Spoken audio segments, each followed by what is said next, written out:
2, 3, go. We're live, ready to go? Okay, good morning and welcome to our Electronic Administration and Finance Committee meeting of May the 10th, 2022. Due to the COVID-19 pandemic, many committee members and staff are practicing physical distancing and are participating electronically. Chair Redmond, Councillors Clark, Foxton and myself are present in council chambers, but are practicing physical distancing and masking out of an abundance of caution. I will now call on Caitlin, our committee clerk, to conduct the roll call. Thank you. Regional Chair Redmond. Present. Councillor Vervanovic. Present. Councillor Jaworski.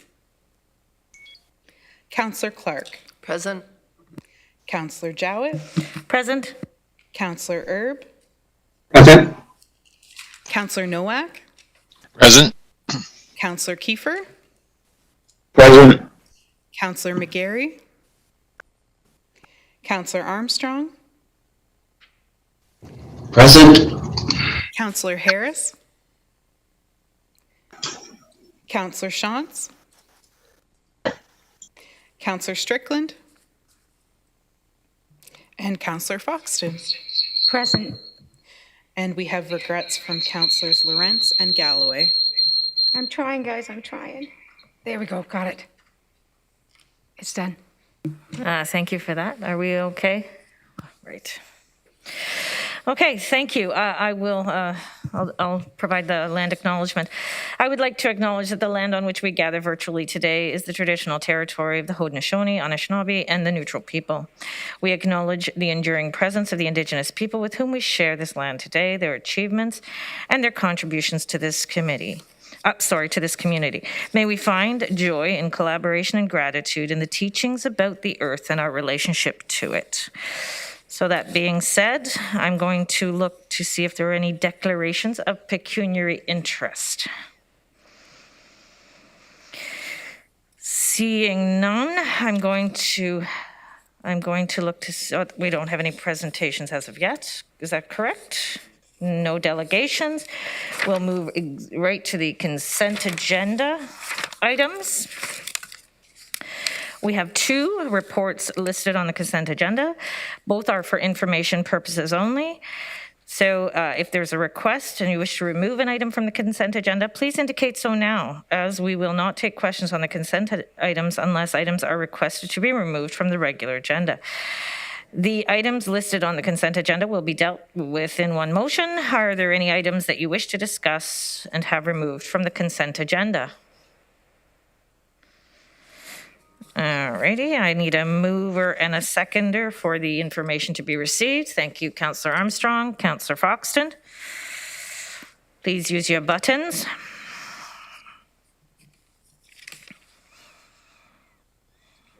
And that is carried. Thank you. Okay, so get to the regular item, which is the item on property tax policy update, optional small business subclass. So I look to Mr. Oh, did you guys get the vote okay? Yeah. Sorry about that. Okay, so I'm looking to Mr. Dyer to proceed. Thank you, Madam Chair. Just a couple of comments for the committee on this report.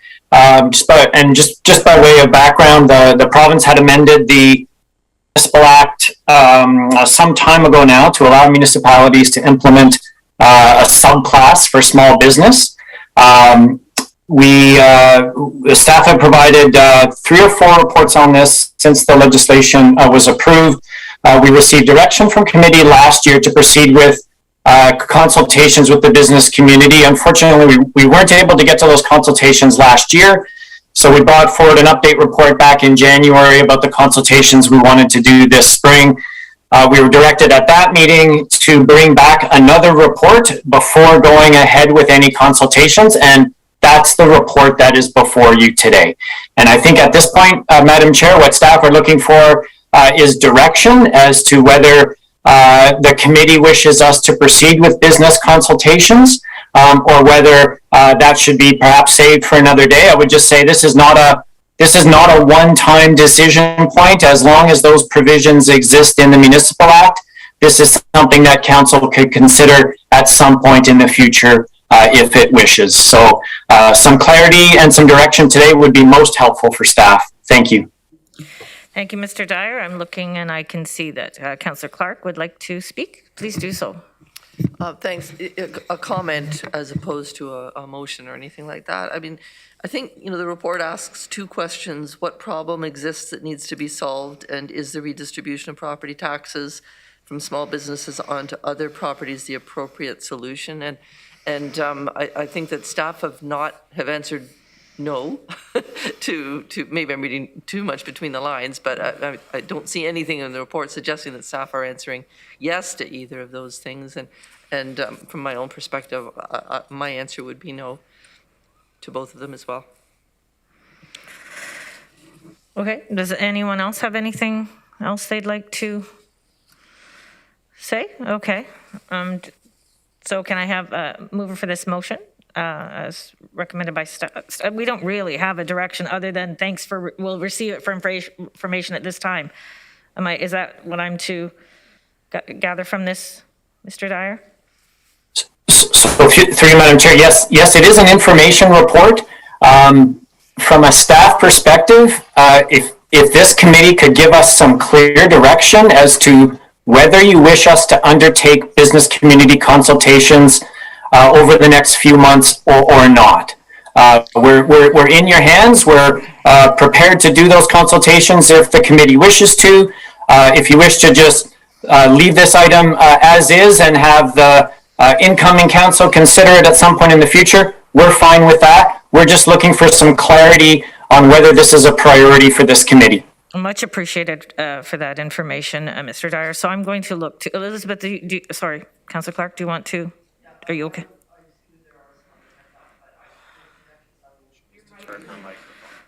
Sorry, I'm not zooming. I see there are some other hands up, but in that case, I will rephrase my comment as a motion to take no action. Okay, thank you for that. Are we looking at seconders here, or does anybody want to make comments? Okay, Councillor McGarry, please proceed. Thank you. I would also direct staff not to take any action at this particular time. I think it's the wrong timing as we're coming out of the pandemic and we're having to see some of the recovery and sort of the readjustments in the marketplace. I think that trying to undertake business consultations now with things changing and before MPAC is reassessing properties, I think is the wrong time. It's a tremendous amount of work right now, and having to redistribute property tax to other businesses at this time may also be the wrong time to go about it. So I think that from my perspective, my municipality's perspective, I think that we should not undertake consultations at this time. We're about to have a new provincial government at some point in the near future, and another council, being named next fall.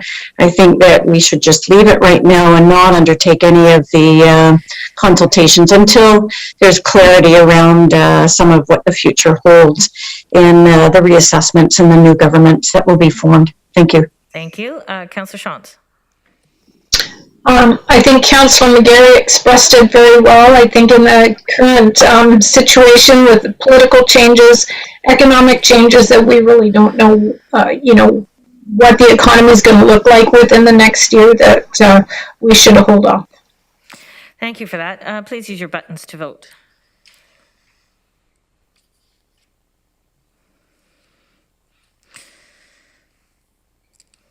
Carried. Thank you very much. Unanimously, by the way. Okay, so we are on to the property tax policy update on affordable housing. Mr. Dyer, again. Thank you, Madam Chair. This one is just an information report. We thought it would be helpful to give Council an idea of some of the thinking and conversations that are happening amongst regional and lower tier staff with respect to a variety of property tax policies with respect to housing. And three are outlined in this report briefly. One is some background work that we've undertaken at the region with respect to a vacant homes tax. Also had some discussion with our our local municipal colleagues on this one as well. Our conclusion at this point, as outlined in the report, is that there isn't a compelling rationale for us, we believe, at the regional level to pursue such a tax at this point, but certainly something that we intend to continue to monitor as we move forward. We've also begun some discussions about the multi-residential tax ratio, which I could bore you to death with a long presentation on, but which I won't today. The point here is that we have a discrepancy, if you will, between how certain multi-residential properties are taxed at the region depending on their age. So we intend to spend some time over the remainder of this year and into the early part of next year looking at the multi-residential class and the tax ratio that applies to that class as a way of perhaps encouraging more affordable housing on the rental side. So we'll spend more time on that and report back to the new council. And finally, also exploring perhaps some options to look at how units that are subsidized, what we refer to as rent geared to income units, how they're taxed, whether there are some options to reduce taxes on some of those units. So again, we intend to do that over the next several months, and both of those items we'll bring back to the new council as part of 2023 tax policy. Thank you. Much appreciated, Craig, for that. So that report was also just for information. We'll look to 9.2 for healthy, safe, inclusive communities and find your way to wellness, employee well-being programming. And I'm looking for Kim Bellissimo. Are you there, Kim? There she is. Okay, Kim, please proceed.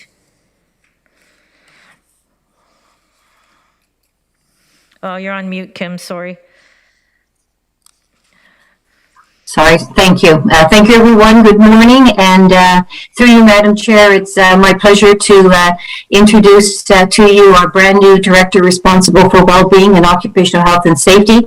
Gita joined us in the middle of January, and I said to her, there's one and only one thing I need you to do, build a well-being program for this organization, and I need it done yesterday. So she has done that for the organization, and I don't think I need to tell anyone on the call that going through and coming out the other end of a pandemic has been incredibly challenging for everyone, not just the Region of Waterloo staff.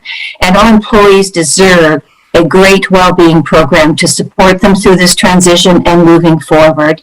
And so Gita's here to walk through the highlights of that program that we built and launched last month. And I'll turn it over to Gita. Okay, thank you very much, Kim. Appreciate it. Good morning, everybody. I'm going to share my screen. Please let me know if you don't see it. Is it okay? Can you see the screen? Okay, wonderful. Thank you very much.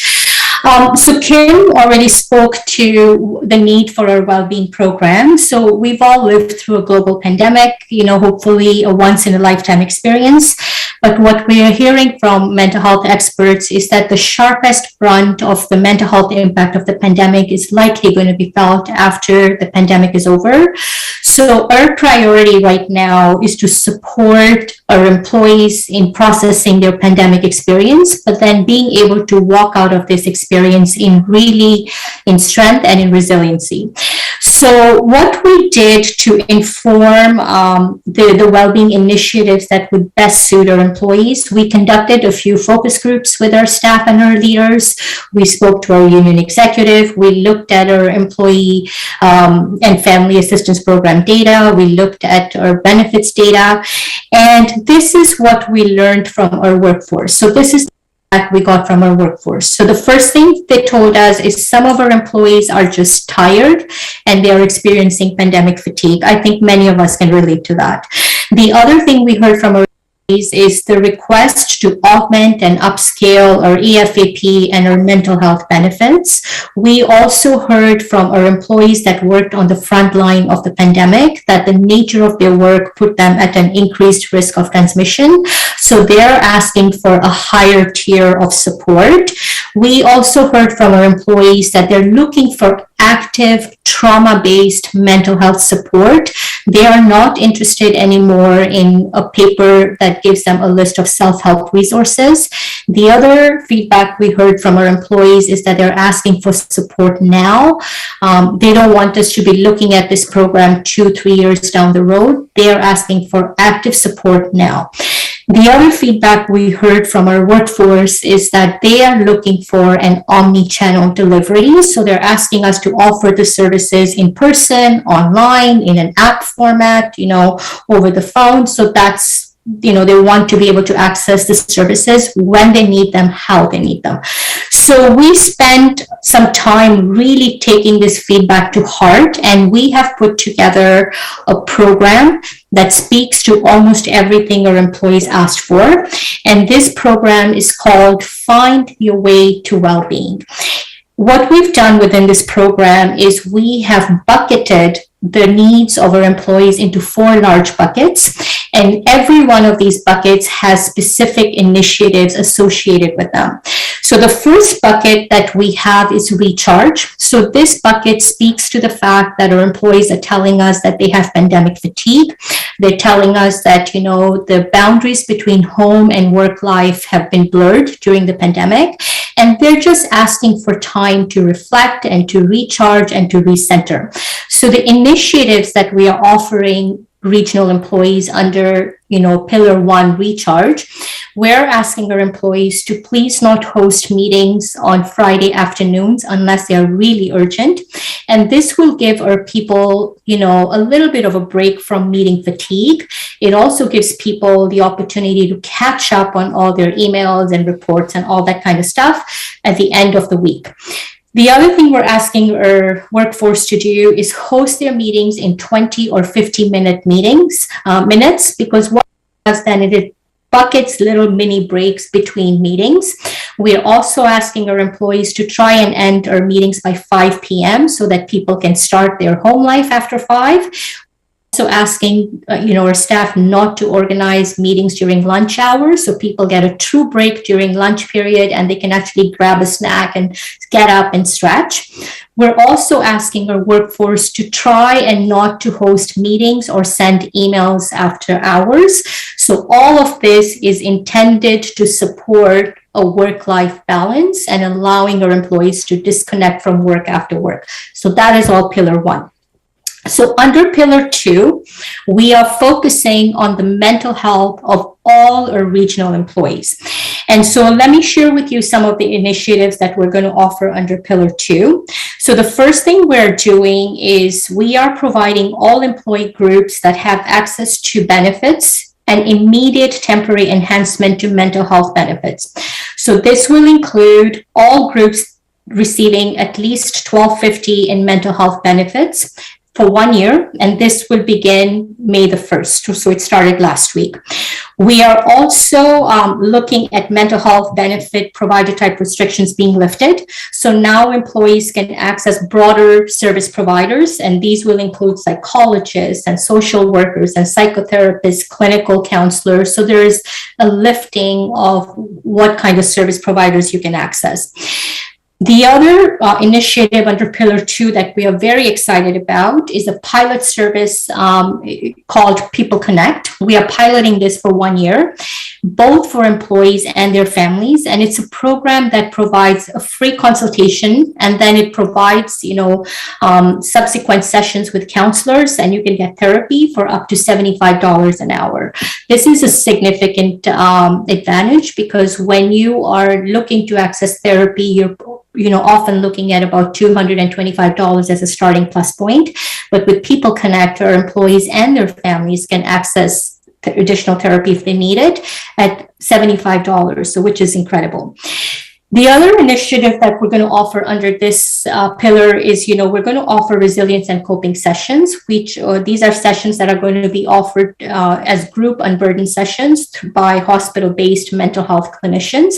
And we're also going to offer skill building sessions. So these are almost like lunch and learn sessions where we have people come in and speak to our employees about various coping skills for the pandemic. Then under Pillar 3, this pillar provides designated and targeted support for our frontline workers that, the nature of their work put them at a higher higher risk of transmission. And these groups include public health, senior services, paramedics, and GRT. So for these groups as well, we're going to offer 10 focused resilience and coping sessions. We are also aligning these groups with 5 mental health hospitals. The province has created a channel where community workers and healthcare workers can, sign up and get support directly through mental health hospitals. And then we're also initiating a Living Well campaign where over the fall and summer months, we'll go in and have talks with these groups around nutrition, around sleep hygiene, those kind of things. Then the final pillar is a pillar that supports families. We already have the EFAP program that has been in place for a long time, but now we're also introducing a new online app called Wellbeing. And this app is a holistic health and well-being app. It offers thousands of classes and programs on mental health, on nutrition, on sleep hygiene, on physical fitness. And we launched it last week, and we've had a really robust response to this app. So this is a quick overview of some of the initiatives that we're offering. And, we launched this program last week, and Friday last week, so 5 days into the program, we were trying to monitor what the uptake has been. So we've seen a lot of employees visit the web portal and reach out to us asking for additional information. We've had over 100 employees already registered in the skill building sessions. We've had almost 90 staff already registered for the resilience and coping sessions. We've already had over 550 classes played with the Wellbeing app. So we think, it probably is going to be a successful program. With the feedback we're getting from our employees is they're very grateful for the program, and they're just asking for more information. So this is actually a very high level overview of Find Your Way to Wellbeing campaign. I did want to share with you that all of these resources are going to be available for council as well. We will share access details with the clerk's office, and we invite you to explore and participate really in any of these initiatives. Don't know, Kim, if you wanted to add anything, but that was just a very quick high level overview of the program. Wonderful. Geeta, thank you. Very quick. Sorry. Okay, Geeta, thank you so very much. The only thing I wanted to highlight is to roll out a program of this nature in an organization that operates 7/24 with multiple lines of business, etc. You can imagine the complexity. And we know it's not a cookie cutter approach for every team. And we know that some of what we're offering works better for other groups, but we're trying to be as flexible and nimble as we can in the context of making this available for everyone who works at the region, and of course for yourselves. Thank you, Kim. Councillor Foxton. Thank you, through you, Chair. Well done. The numbers you're already showing, and you've just started in May. So number 1 shows the need, but it also, number 2, shows that the people are willing to connect and use the system, which was my concern originally. So very well done. Any other comments, questions, or concerns?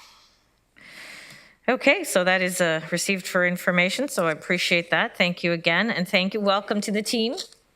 Geeta, good work on your first assignment. So thank you. Thank you very much. All right. Have a good day. Okay, thank you. So we are looking at 9.3, responsive and engaging public service. I'm going to call upon Amber Sayre, Director of Talent Acquisition, Client Experience and Solutions, to introduce the report in a short slide presentation. We also have Jenny Smith, Terry Yancey, Ian McDonald from the Future Ready Group to present as well. We'll allow for some questions, but again, this is a report for information. Please proceed. Great. Thank you so much, and thank you for the opportunity to come and present to you today. We're very excited to talk about the work that we're doing around digital transformation. So What you'll hear today is our why, the benefits of digital transformation to our residents and the organization, our progress to date, and how we will be moving forward. So I will pass it over to Jenny right now to speak to our why. Thanks ever so much, Amber. So Amber kind of highlighted some of the pieces that we'll touch upon today quite quickly. But one of the things I wanted to say is that digital transformation is not new to the region. It's something that we've been working on for some time, but it's important to kind of reflect a little bit on why it's so important right now for our focus and kind of to level up on our approach. So what is digital transformation and why is it important? So it sounds quite fuzzy, but it really does impact every single service that we operate as a and also has important implications for people's quality of life. Whether you're a resident, a visitor or a business owner getting on the ION, driving on a regionally serviced road, if you find yourself in need of emergency healthcare or even getting a book out of a library, digital technology has played an important role in the delivery of that service experience and whether it really met community need or not. Often we think it's just when a resident or business owner or visitor pays for something or searches for information about a service or if they register, but it really is all of that and much more. It is a key driver for how we achieve our strategy and our annual business plan. It supports our climate efforts, how we operate our airport, how we conserve and manage our precious water resources, and also how we support children and youth to thrive across the region. So it's really critically important. And during the pandemic, these opportunities and the needs only accelerated when you think of how the pandemic impacted all of our lives at work as well as, in our personal lives. And really responding through transformation and new solutions helped us get through that and continues to help us get through that. It also highlighted where there were disparities and digital divide in our communities. So all of these things really make it so important that we continue to focus on this. So I'm going to hand it over to Ian McDonald. He's from the Future Ready group. He's also a proud member of our local tech community, and he's been helping us along the way with some of our work to date. And he's going to lead you through some of the benefits. Over to you, Ian. Thanks, Jenny. And good morning, Council. So I have 3 observations to share, both after working with your team. And as mentioned, my experience supporting many successful transformation programs across other private and public sector organizations in my work with Communitech and elsewhere in the local tech community. So the first thing I can share confidently is that with the right investments, you will realize all the benefits shown here. And we've seen this time and again with other partners. So you can improve the quality and experience for your citizen services. You can improve the efficiency and the value of their delivery. You'll be able to make better data-driven decisions. You'll enhance operational productivity. And I think I do want to underline the important opportunity to enhance employee experience as they do their really important work. However, above those significant benefits, and this is my second observation, I believe that you should be the most excited about the benefits of creating an environment for perpetual transformation. Most successful organizations that we've supported have been able to create this environment where improvements, some of which are really large transformations, but also is the combination of many small ones, actually build on each other. And the result is a flywheel that you get a significant increase in speed, but the other result of that flywheel is you get stronger adaptability as we're certain your organization in the region will continue to face new and unexpected challenges, and this adaptability allows you to change quicker and also minimize disruption. So the third and last observation I'll share is that success with transformation requires really a sustained investment in attention over time. So with any changes, as you know, but especially when you're leaning into something new, interruptions or even pauses are really costly to make progress. So planning and investment should be done with a multi-year horizon. The good news is that the path you're on has been walked successfully by many organizations, and there are many best practices that you can take advantage of and lessons learned. And also, you have the Waterloo region advantage of community partner support that I encourage you to continue tapping into. That's all for me. The last thing I'll say is, as a regional citizen, I've been so impressed working with your teams, and I'm so excited to see the great things that will be achieved. Terry, I think I'm handing over to you now. Yes, thanks, Ian. Good morning, Council. I'm going to walk you through a bit of our current progress and some of the things that we've been working on. I'd like to say before I start, though, having been IT director now for next week, 24 months, that this initiative we've been going through and the engagement of my colleagues in what might first appear to be a technology initiative is perhaps the most encouraging part. The pervasiveness of technology and how we deliver service here at the region means this is not something ITS does. This is something that every one of us in every division works on. And we in ITS are very excited to be able to support the underpinning infrastructure and the security and the guidelines which we all work. So we've held these workshops with the leadership of Ian and his partners. We've come up with several 15 blocks of work we know that need to be completed to make this transformation successful.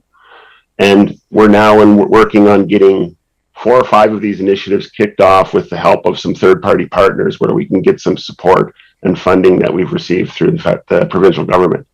The prioritization of those activities was done as a part of these workshops, and we're simply now looking forward to kicking this off so we can do a lot of this work in informing Budget 2023 and other activities we know we need to go and undertake going forward.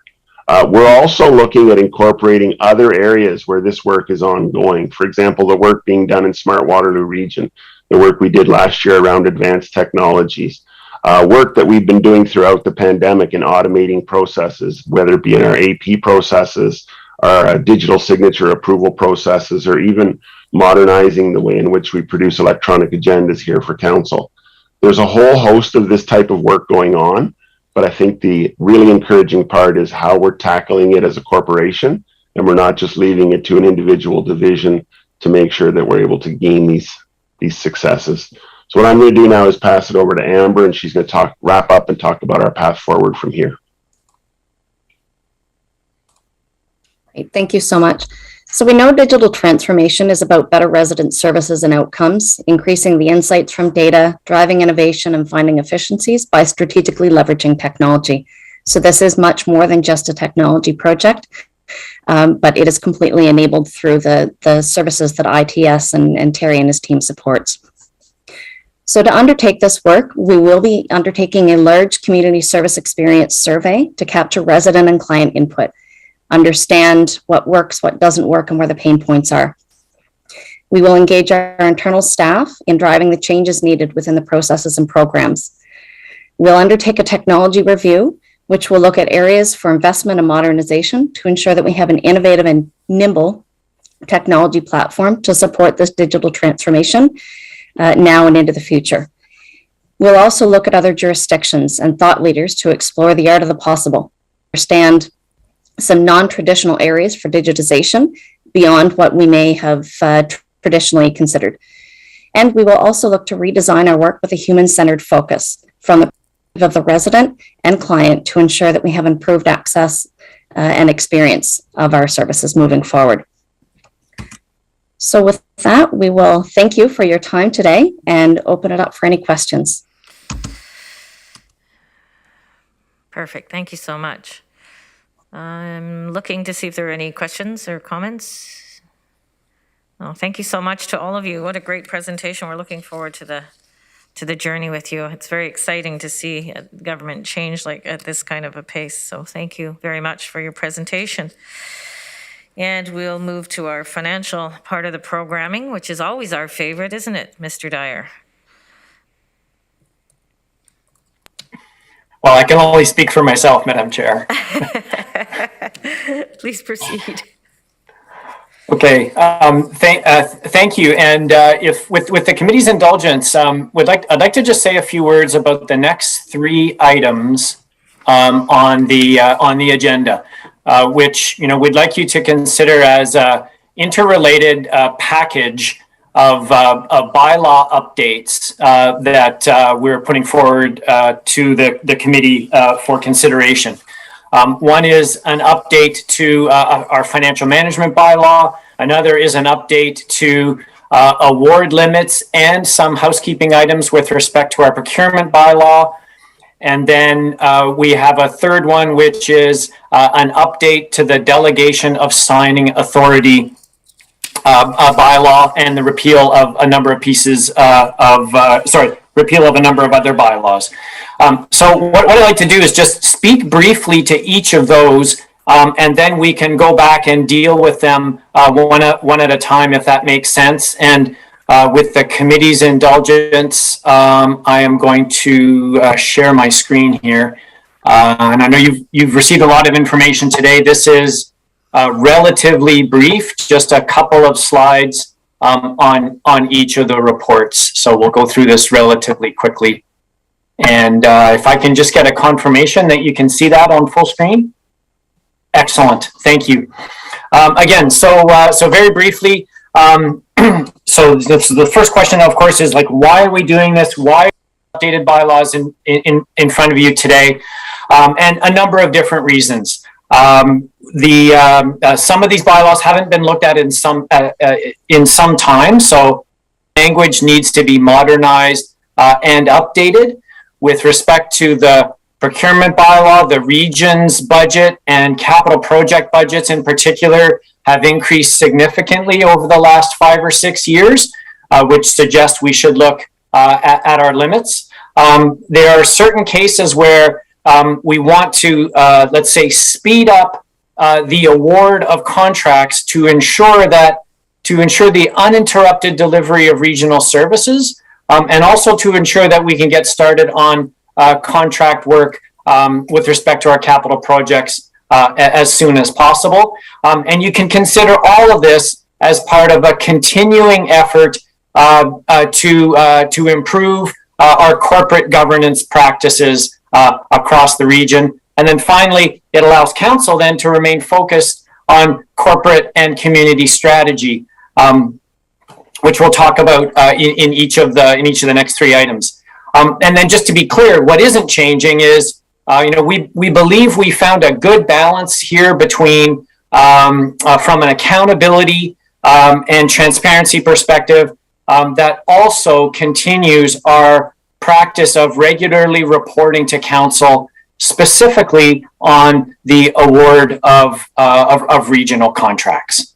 So with that being said, briefly on all 3. So item 9.3.2 is the financial management bylaw.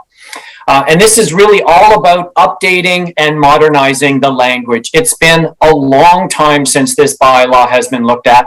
The bylaw continues along the path of its predecessor by recognizing the strategic role that council plays in terms of responsibility for approving the annual budget, and the role played by regional staff in terms of day-to-day financial management and operations. We've added in some language with respect to promoting long-term financial sustainability.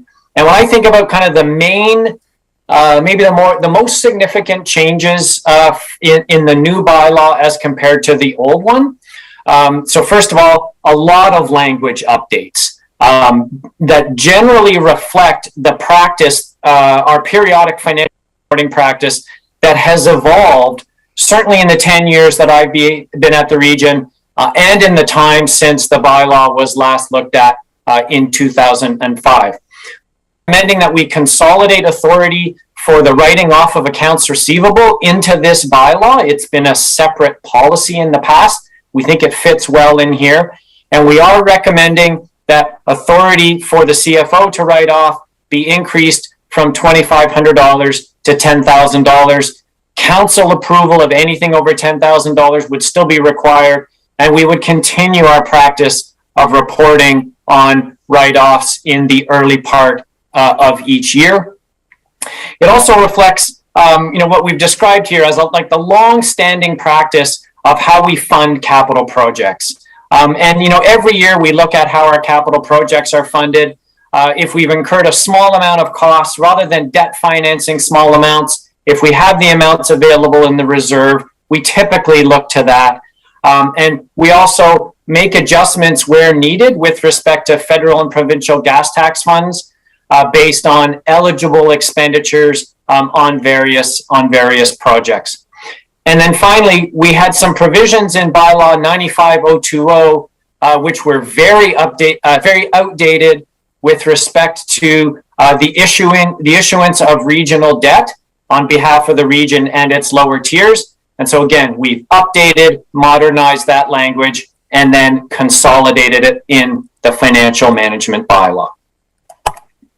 Concurrently, we've been looking at our procurement bylaw. This will be item 9.3.3. Again, the purpose of looking at this bylaw, we want to facilitate the timely award of contracts. We want to continue to be as transparent as possible with council. I mentioned earlier, timely completion of capital works and uninterrupted delivery of services. The practical impact of this would be a reduction in the number of routine procurement awards that come to council for approval. And that would allow us to get these contracts approved on a more timely basis. And we strongly recommend that we continue the best practice of providing quarterly reports to council on whatever awards tenders are awarded by staff. Overall, the way we've proposed the changes to the bylaw, council must still award any contract over $1 million. That's currently at a $1 million limit right now. Anything over 10 would have to come to council. Anything that's over budget would continue to come to council as well. So that's one change. Another change is we have historically treated consultant RFPs. These are predominantly engineering consultants that we would hire with respect to capital works. We're proposing to treat those in the same manner as other RFPs as opposed to having a different approval process. And then increasing the staff award limits with respect to sole source contract extensions and emergencies where necessary, and a handful of very minor housekeeping amendments. And so when we looked at this bylaw and we're coming up with our recommendations, we would acknowledge that what we're recommending is actually not as trying to think of the right word here. From a staff award perspective, we would still be below the limits of most of our regional peers. So in Peel, Halton, York, Durham, and Hamilton, full delegation, regardless of dollar limit, has been delegated to staff. Niagara has a $5 million limit. I would say I'm more comfortable with having a dollar limit over which an award should come to council. I think it's important on our most significant contracts that clear evidence of council approval is there. So we've recommended a $10 million limit, so higher than Niagara, but certainly a limit being in place is different than what our other peers have done. Most of our regional peers also do not distinguish between tenders and RFPs, nor between consultant RFPs and all other RFPs. So just to try to make this real for you, we looked at the last two council agendas. And so bottom left here, March 23rd, there were 7 procurement awards over 31 pages. Under the proposed bylaw, there would be 2 awards under 10 pages, right? And then the other 5 would have been listed in our quarterly report to council. Similarly, on April 27th, we had 11 awards with 48 pages on the agenda. Under the proposed bylaw, there would be 5 awards with 22 pages. And if I recall, this reflected that we had a couple of bids that were budget. So again, where we're in an over budget situation, then those come to council. So that's a brief summary of financial management and purchasing. I'm going to ask my colleague, Mr. Schelling, just to speak briefly about item 9.3.4, being the delegation of signing authority bylaw. Sure. Thanks, Craig, and good morning, Council. The third bylaw that we're proposing to update and modernize is the delegation of authority bylaw. All municipalities have one. The regions was last updated in 2006. I liken it to a house with 7 or 8 additions over the years that were kind of added on as an ad hoc basis. So the idea is to consolidate, simplify, and update everything into one bylaw, and then repeal those bylaws where other delegations of authority are given to commissioners and staff. So we'll come out of this with a proposed recommendation with one bylaw. Schedule B is attached to the report that you have in front of you that details the changes and amendments that are proposed. Just the quick highlights of some of the changes. We've, as much as possible, tried to consolidate signing authority and delegation of authority into senior staff, so into the commissioner and CAO level, and to give the CAO and commissioners the ability to sub-delegate to staff, provided that they contain a written record of that delegation, and that written record will be available to the public through a registry of delegations that will be maintained by staff. The report also contains a number of specific delegations dealing with the possibility of council being lame duck in the provisions of Section 275 of the Municipal Act applying. Those provisions apply if there's some certainty as of nomination day, which is August the 19th this year, that less than 3/4 of the existing council will be returned as new councillors after the coming election. So we've provided some provisions in the bylaw to address the need for delegated authority during this period where actions of council and staff are limited. I'm happy to answer questions. I presume taking each one of these bylaws one by one. Happy to answer questions about the changes and proposed amendments at the time the matters brought forward. Thank you, Mr. Schelling. It looks like Councillor Urbanovic is first. Please proceed. Thanks very much, Chair Jowett, and thanks to staff for the presentation. I have to be honest. I've got some concerns and reservations around some of the changes that are being proposed here. I know the region is a large operation, but when I start comparing it to the kinds of dollars, for example, that we have in place at our municipalities, there already was a quantum difference between, let's say, the cities and the regional numbers, and that is only now going to exponentially grow significantly. I noticed the comparisons that were there. Some are regions. Hamilton is not a region; it's a single tier municipality, and there are others that do in fact still have the role, have these things in place. But my concern becomes that this is just another further separation of the role that the elected people who have ultimately, responsibility and accountability for these things to the electorate. It creates a greater divide between them and the staff, and significantly less things start coming to council. And if the goal here is to simply shorten meetings and reduce those accountabilities, then that might be the way to go.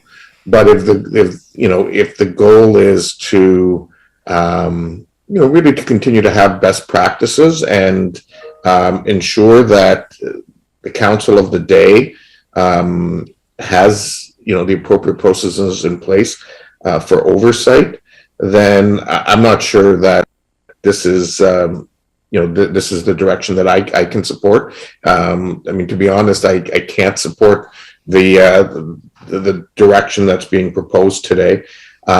signature end of things, the lame duck period is really, I mean, it's a 2-month period in a period of 48 months. And we've always managed to work our way through that.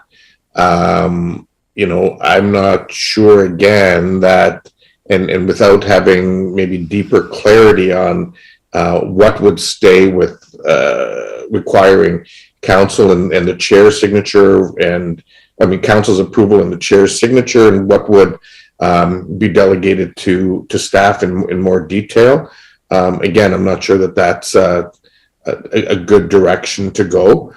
Because we just start, you know, in the size of the organization that we are, we just start losing sight of what's happening.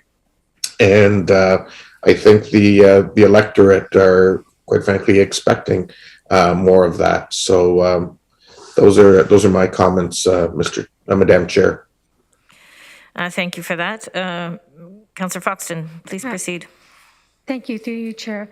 I'm total agreement with Councillor Bavanovic. I would hate to us become a rubber stamp council where we aren't really aware of what's going on.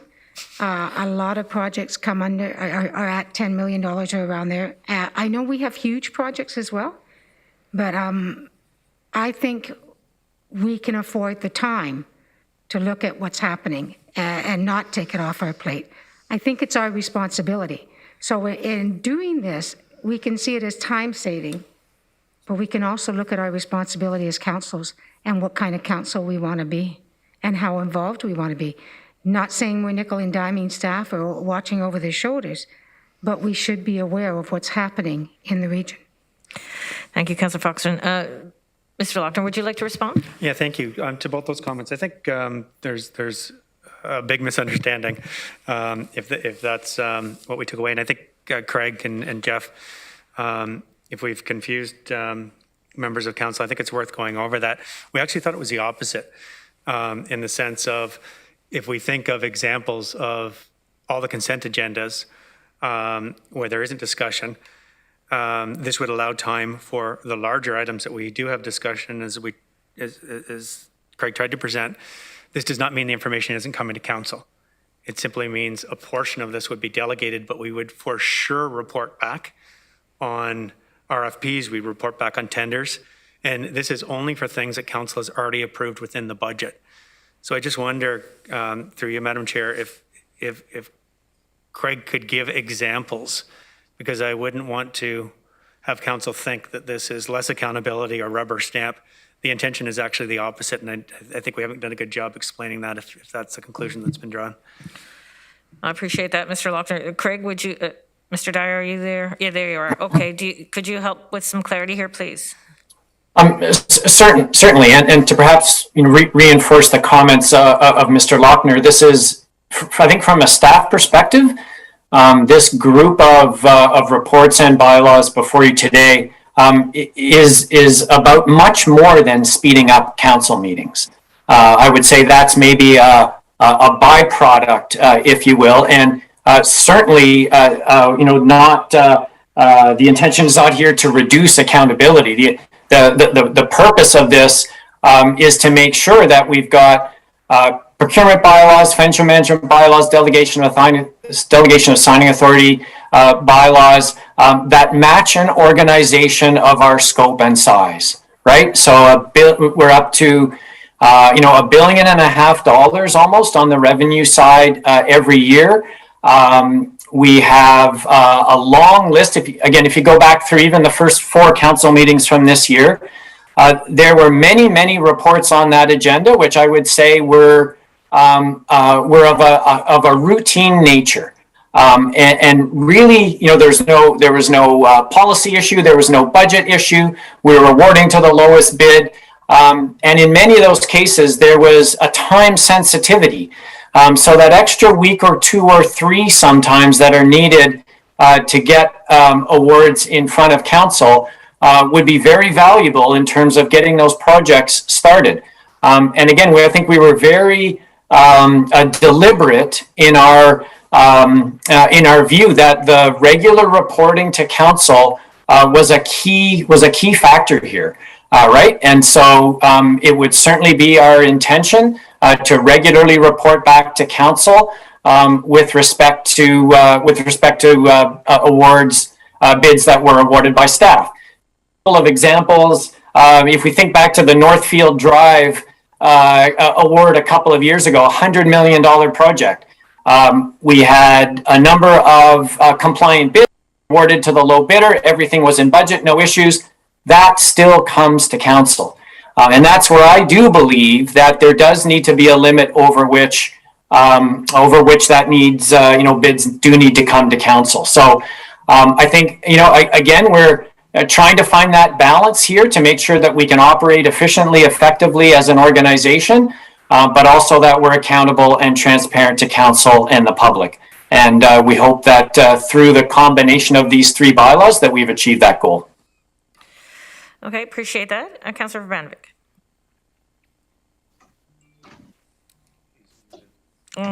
Yeah, thank you.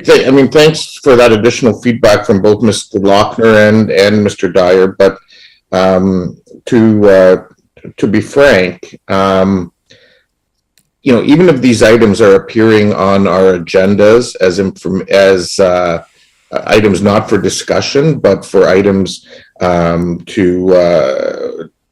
be considered on the consent agenda, council has at least had the opportunity to see them, to be aware, to stay informed about the issues that are coming before them, and ultimately to ask any questions or concerns if they do. I'm well aware that our role is to not to question each and every purchase. That is, there's policies that we put in place in that regard.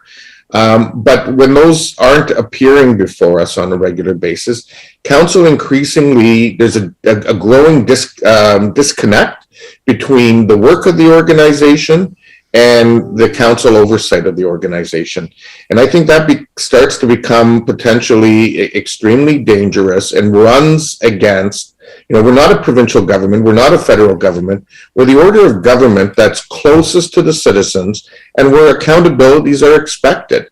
And I think the danger becomes when that disconnect grows, the people sitting around the horseshoe become less aware of what's going on. And quite frankly, I don't think that serves our bureaucracy well, because it's important that there is a strong, harmonious relationship between the elected leadership and the staff leadership of our organization on these kinds of issues. And to see an increase where tenders go from 50,000 to $1 million to up to $10 million, that's not even 100 or 200% increase. That's 1,000% increase. And it just, in my mind, I don't believe that that's in serving our citizens the best. And so I'm inclined to in fact move that we refer this back to staff for it to be further reviewed and then to bring it back to us after that has occurred, in light of some of the concerns that have been expressed today. So at the appropriate time, that would be my motion, Madam Chair. I appreciate that. I'm going to look to Chair Redmond. Thank you, Chair Judd. I don't know if that motion will be seconded, but I guess I would have to say that appears Councillor Foxton. So I will speak to the deferral.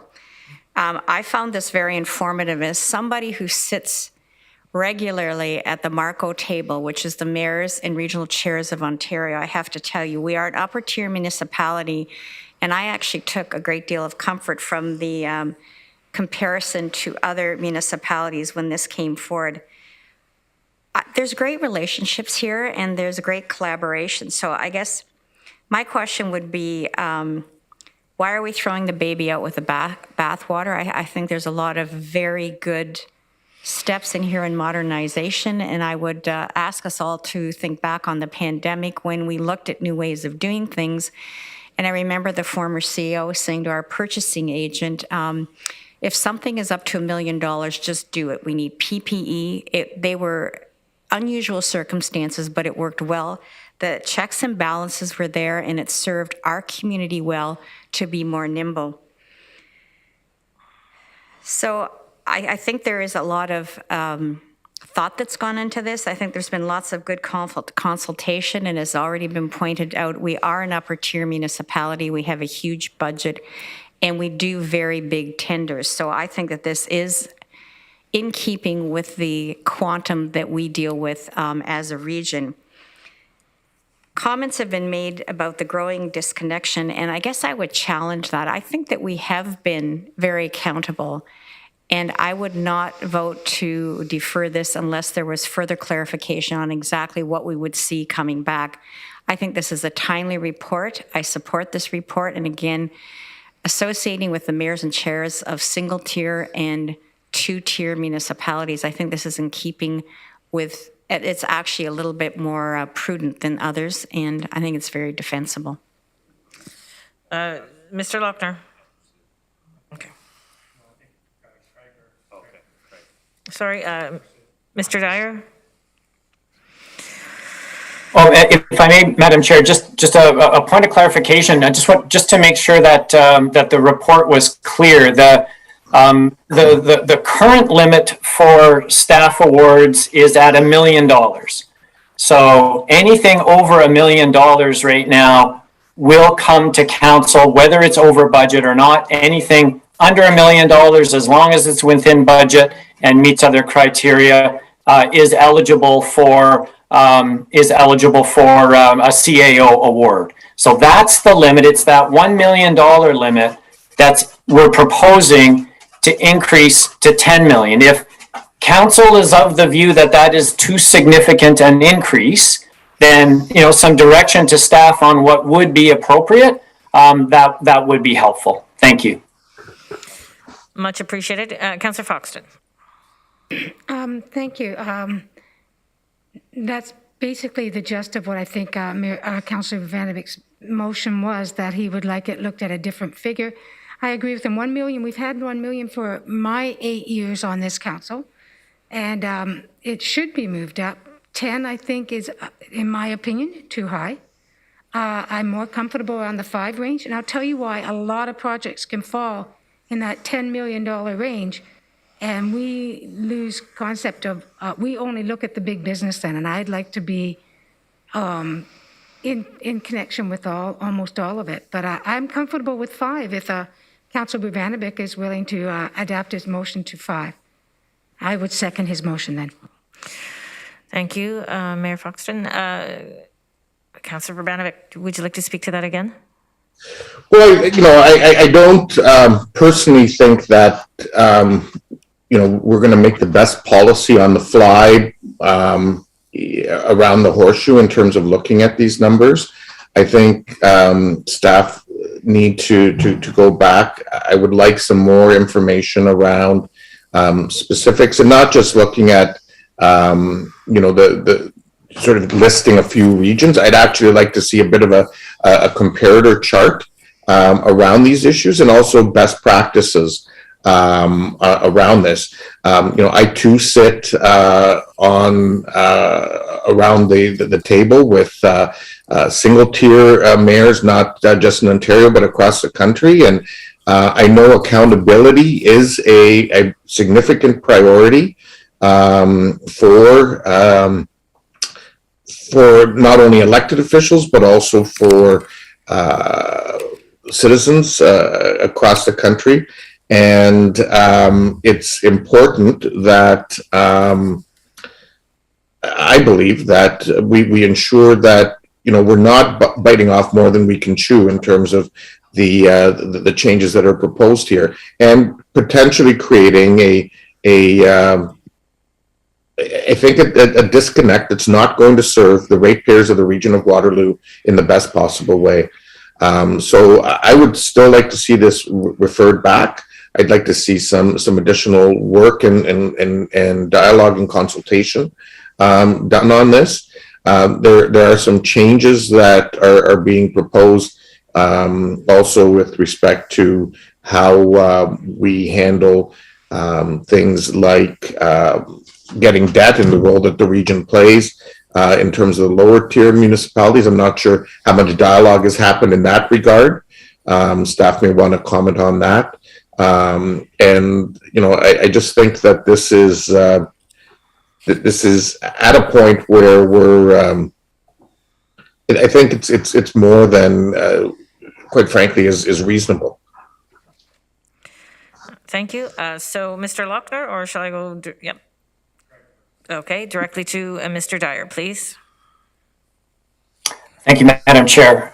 So with respect to the issuance of debt, I would say there are no changes in terms of process. What we have simply done is updated and modernized the language to reflect the process we go through right now. We have, I think, a very well set out and functioning process with the lower tiers with respect to the issuance of debt. We just another issue last month that involved the City of Kitchener and the Township of Wellesley. We'll be starting discussions with respect to issues in the fall. So there's no change to the process at all from a lower tier perspective. It's simply consolidating the language in one bylaw and updating it to reflect the reality of how debt gets issued today. So I hope that's helpful. Thank you, Mr. Dyer. Mr. Schelling. Thank you, Madam Chair. I just offer just a few comments about the lame duck provision in light of your comments, Councillor Bogdanovic. There has been a history of staff bringing reports to council before every election. There was one in 2018. There were some delegations made to staff for procurements, for certain other matters. That is something that certainly council has entertained in the past. And I would also offer, you know, in my kind of, you know, certainly others can correct me that have a longer corporate memory. There has been quite a great deal of consistency at the councillor level. I'm not sure to what extent council has even been considered lame duck and have been affected by the provisions of Section 75. The proposal in the delegated authority bylaw is there are specific delegations proposed vis-a-vis affordable housing to ensure that we can potentially take advantage of any quick decisions by a new provincial government on the affordable housing side. And then there's a general delegation to the CAO.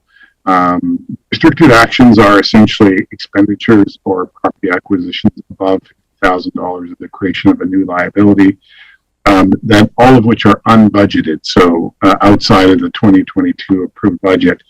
There are some protections in the bylaw, so the CAO would have to consult with the regional chair, and the CAO would have to report to a new council at the first available opportunity on every single exercise of delegated authority that he may choose to utilize with that delegation of signing authority in the proposed bylaw. So I just offer those information.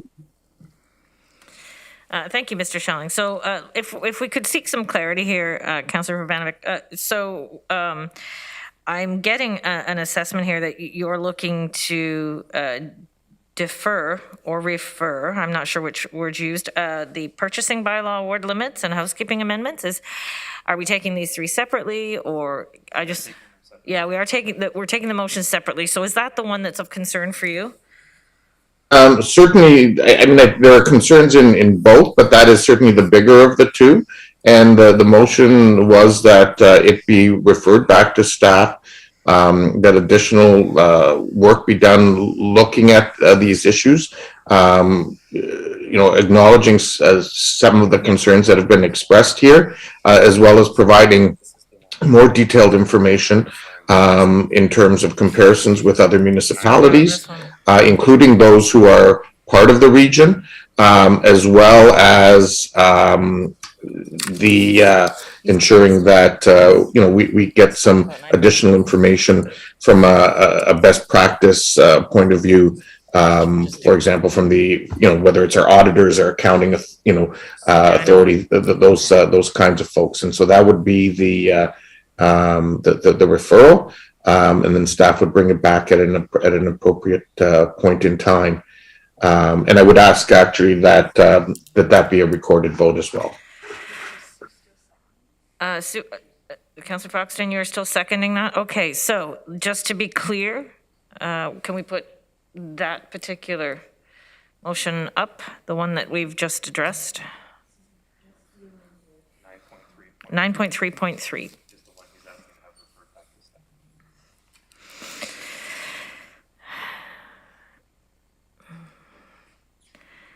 And we're having a recorded vote as well. On the referral, yeah. And I'm not sure how to do this here anymore. How do I get my vote on there? Huh? Okay.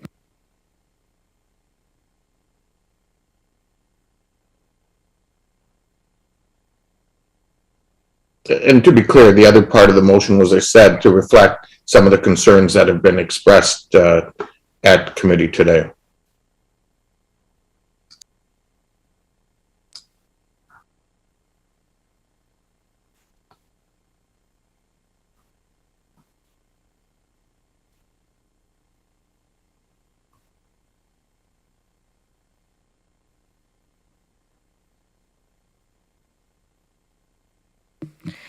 So we are now voting on Councillor Urbanovic's motion to refer back to staff. Is this to your liking?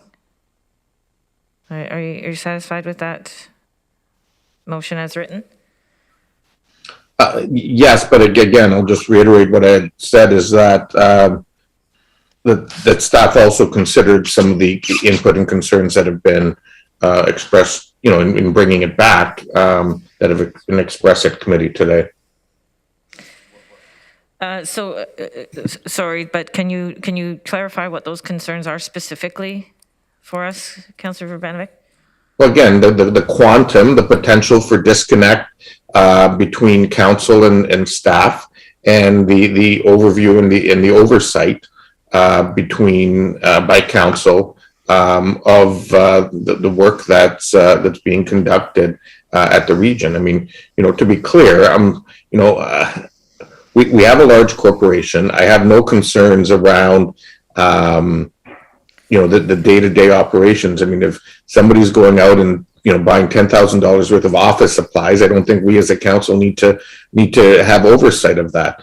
But, in most people's minds, $1 million is a lot of money. Certainly, $10 million is more money than the vast majority of people in our community are ever going to see. And, really having some oversight on that, I think is an ongoing part of good governance, quite frankly.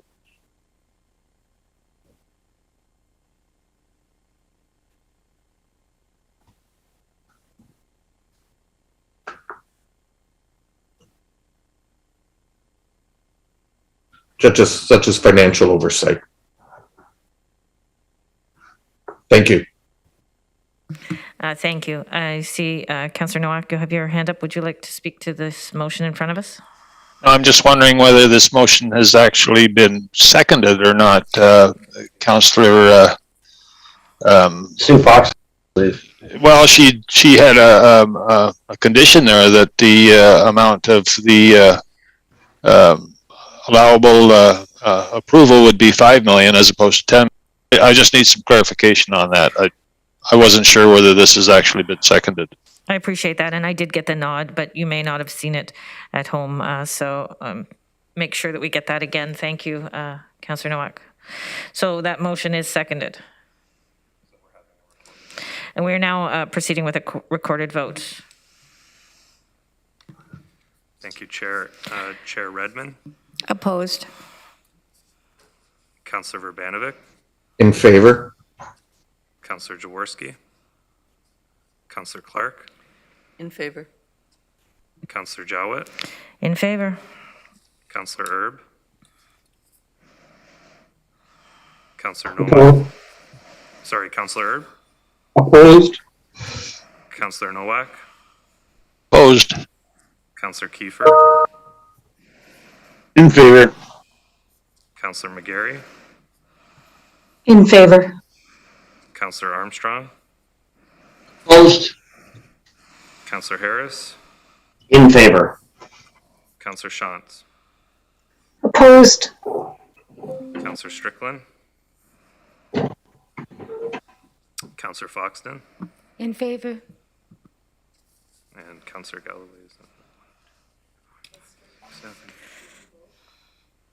I asked and he didn't. I don't think he's there. It carries 7-5, Chair. Yep.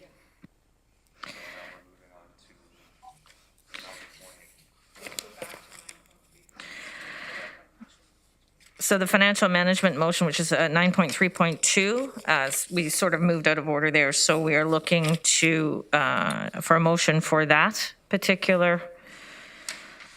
We're looking for a mover, sorry, for that particular motion.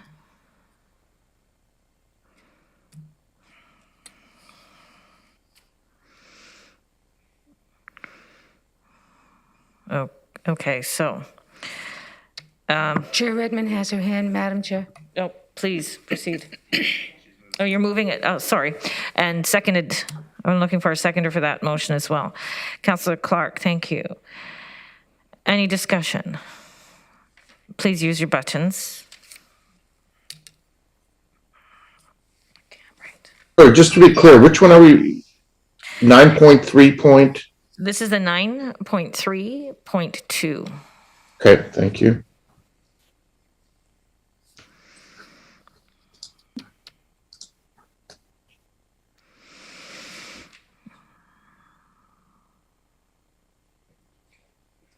And that is carried. Thank you. And then we move to 9.3.4.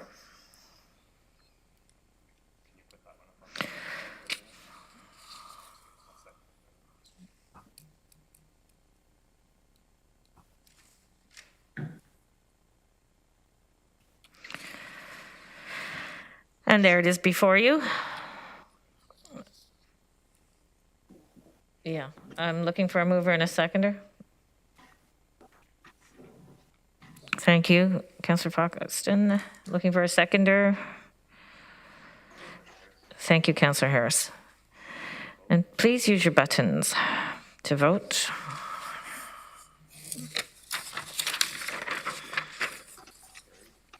And that is carried. And we'll move to 9.3.5, and looks like we'll start with yourself, Will, and Mr. Schelling will also be reporting. Thank you, Chair. Staff put together this report for information for council. Back in late 2020, there was a judicial inquiry in the town of Collingwood, and Chief Justice Frank Morocco published a comprehensive report following that inquiry, which touched on a number of aspects of the municipal governments. One of those recommendations in the report was to establish a framework to ensure that lobbying of municipal staff and council occurs in an open, transparent, and ethical manner. And in recommending that, Collingwood implemented a lobbyist registry.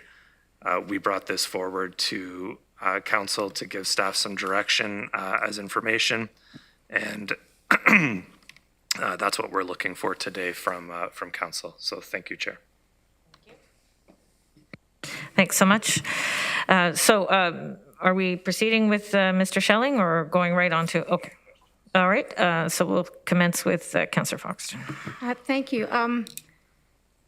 When reading the report, I thought, geez, a lot of things could fall under a lobbyist group.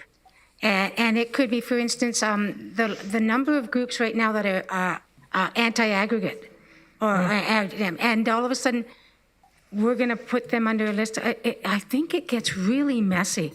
I wish there's not a real clear definition. And it would be a fluid thing, and groups would come on and come off, and I see a lot of problems with this. I think I think a politician knows when they're being lobbied, and when they're not, and really they should. But this is a humongous task to ask staff, and it's so fluid, and so many things can fall into it. I think it's a task we don't need to give them. Thank you, Councillor Foxton. Councillor Clark. Thanks. I find it an intriguing idea. I don't think the purpose is that council knows when they're being lobbied. I think the purpose is that the public knows when council is being lobbied, and please staff can correct me if I'm wrong. I just need to have a better understanding of how it works. I don't think regional council gets lobbied as much as the lower tier municipalities do, because we do different kinds of work. But I get emails from people wanting to meet with me, and because I think it's good practice, I do meet with whoever wants to meet with me. How will I know? What will my process be to understand whether I'm meeting with somebody that needs to be reported or otherwise? Thank you. Councillor Harris. Well, I'm not sure if she was looking for an answer on that question, Councillor Clark. Yes, I was. I just need to understand the mechanics of the. I am sure staff will be able to chime in, but I'm assuming it has to do with the individual being compensated for their work. So I'll let staff answer that question. Yeah, I understand that. That's clear in the report. But how will I know when Joe Smith contacts me that in what capacity he's asking to meet with me, and what do I do with that information? Right. Okay. So, Mr. Schelling, would you like to speak to that?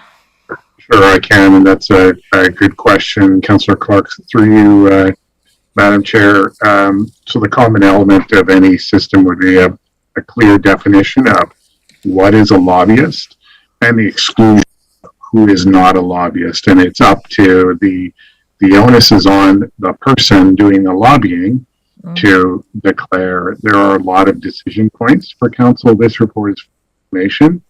Should council direct staff to bring something back, it would likely not be till the new year. And, the Act gives wide latitude to define lobbyist to exclude who is not a lobbyist. If you've checked out the links in the report, many of the existing municipal lobbyist registries define lobbyist as someone who is paid, an in-house lobbyist, so a senior CAO of for example, Development Corporation or some corporation, or a volunteer lobbyist. Lots of exclusions. For example, many of you deal with nonprofit groups. If that nonprofit group has paid staff, they are asking for funds, they would be considered to be lobbying. If they do not have paid staff, they would not. So I'm getting into some of the details, but all of that would be set out in a bylaw and a code of conduct that could be considered. But I think there are a number of policy pieces that would have to be brought back to new council for consideration before we get to that point of taking your instructions to draft a bylaw and implement a registry. Thank you, Mr. Schelling. Is Elizabeth? Okay, thank you. Councillor Harris.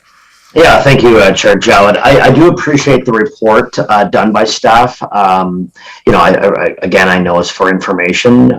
I would say to you, having some experience, at Queen's Park with lobbyists, I can probably count, I wouldn't say on both hands, maybe more than two hands, the number of times I've been contacted for a meeting by a paid consultant or lobbyist.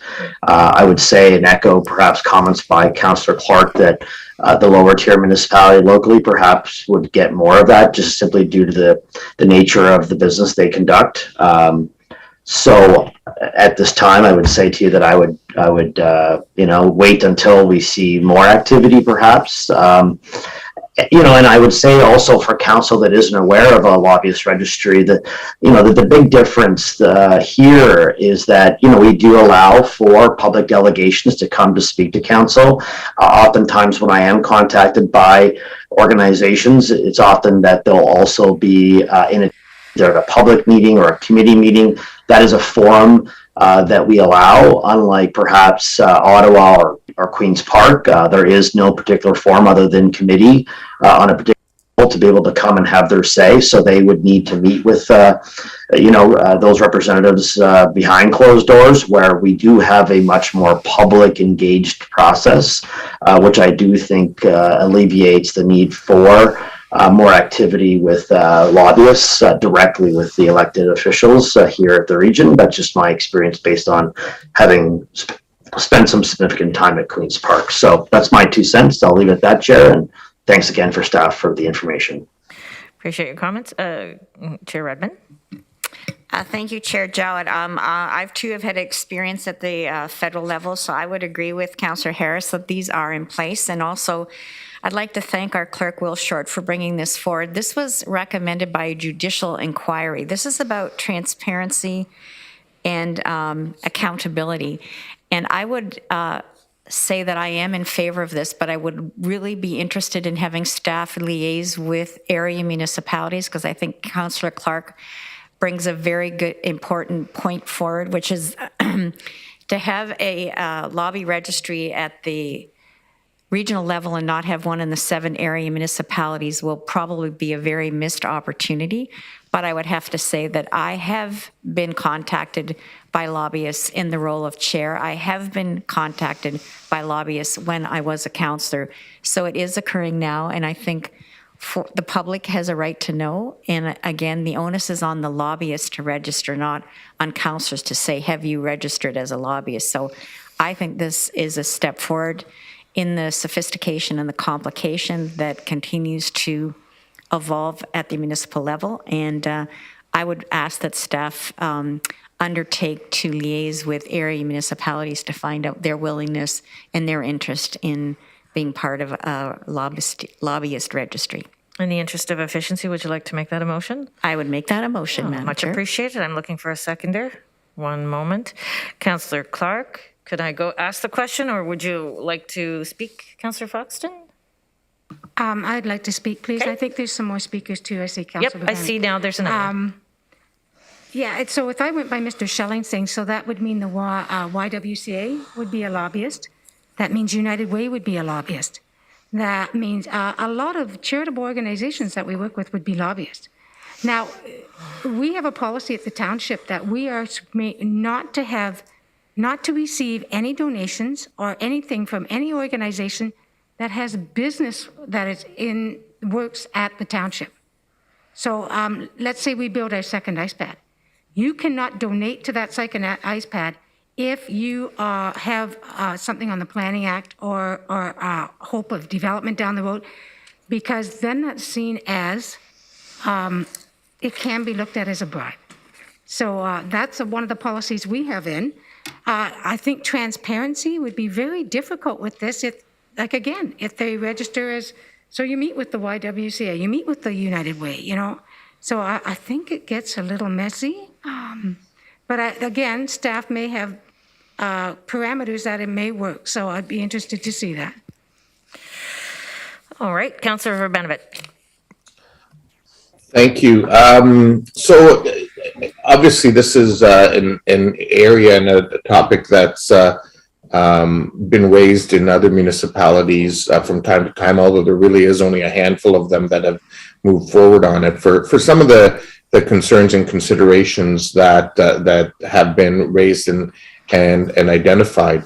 I know that some time ago, for example, there was a policy that we put in place both at the municipal order of government as well as at the region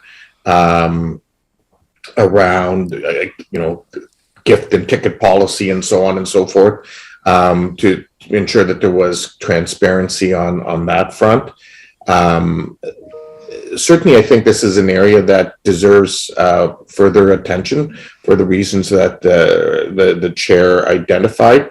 I would suspect, just knowing the workload challenges that our own staff face in an election year, this is not something that I would anticipate that any of the lower tier municipalities that have responsibilities for actually operationalizing the election could prioritize, but I'll let staff make that determination. I just know when we've looked at other bodies of work that need to be considered. Some of them have to wait until after this year because of resource restraints that exist, with the priority obviously being a smooth operationalizing of the election.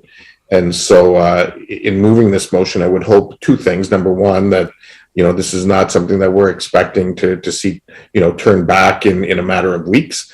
There'll be some time around that. And number two, that if we go down this path ultimately in terms of looking into it, there also needs to be an opportunity for community engagement and participation around it, because obviously they'll be impacted for a number of the reasons, because different policies have different guidelines around them. I mean, are you talking about, paid GR consultants, or if, someone is an executive director of an organization that, political advocacy is part of their role, 5% of their role, as an example, if they meet with an elected official, does that become something that's required to be registered? And so I think all those things would need to be part of the conversation, but certainly in looking at best practices, from a transparency point of view, it's something that merits further dialogue. Thank you. So I'm looking to Chair Redmond. Would you like to speak here? If I may, just a final comment. This is about transparency. And I guess I'm a bit baffled at why the public doesn't have a right to know. And I don't care if it's a not-for-profit or an agency. This is transparency. This is accountability. We had a long discussion earlier in another context about our responsibility to be accountable to the public. I think that it's good for the public to know. I think it's good for council to know. And again, the staff will come back with a bit more detail, but this was something that was recommended as a best practice through an inquiry in another municipal context. And for that reason, I think that it's very worth investigating and, again, talking to area municipalities so that we have a lobbyist, registry that is robust. Okay, so thank you. We do have a mover and a seconder. Councillor McGarry, would you like to speak to this, or? Yes, okay. Thank you. Please. I just wanted to say that I concur and I agree with Chair Redmond. I do believe this is a discussion that shouldn't just be held at the regional area. I think the area municipalities could certainly benefit from this as well. You find sometimes that people that do want to meet with the region also want to meet with area mayors and municipalities. I believe that this is about transparency, and I think that it takes some of the guesswork out and potentially some of the other issues that our constituents have when they're worried that we're meeting with people that we.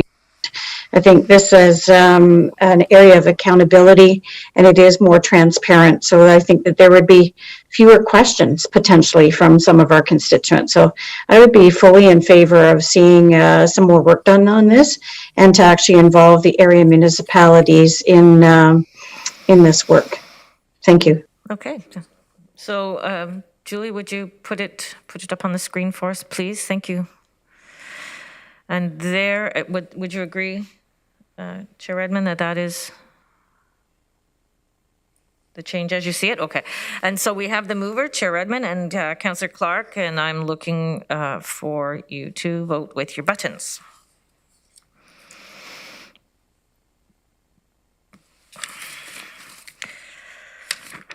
And that is carried. Thank you. I just want to do some housekeeping and go back to the temporary delegations during lame duck period. I don't know how you guys feel about that, but I don't like that name. That doesn't feel very good. Anyway, so here we are. We're looking for a mover and a seconder for that particular motion.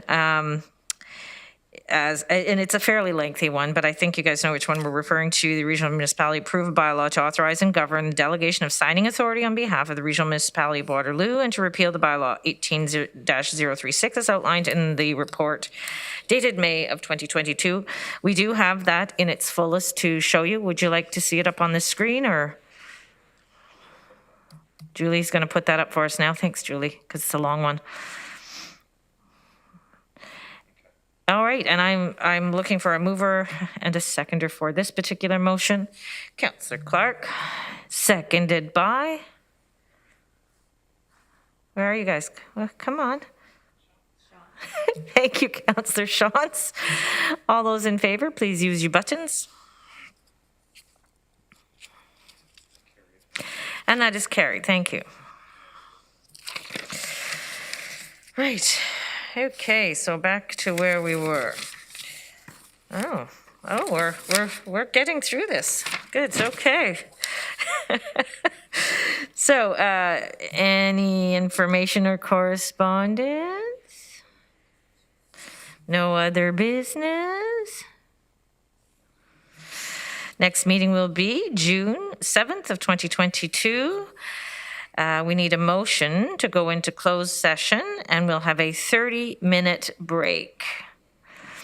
Okay, so thank you, Councillor McGarry, Councillor Foxton, all of those in favor.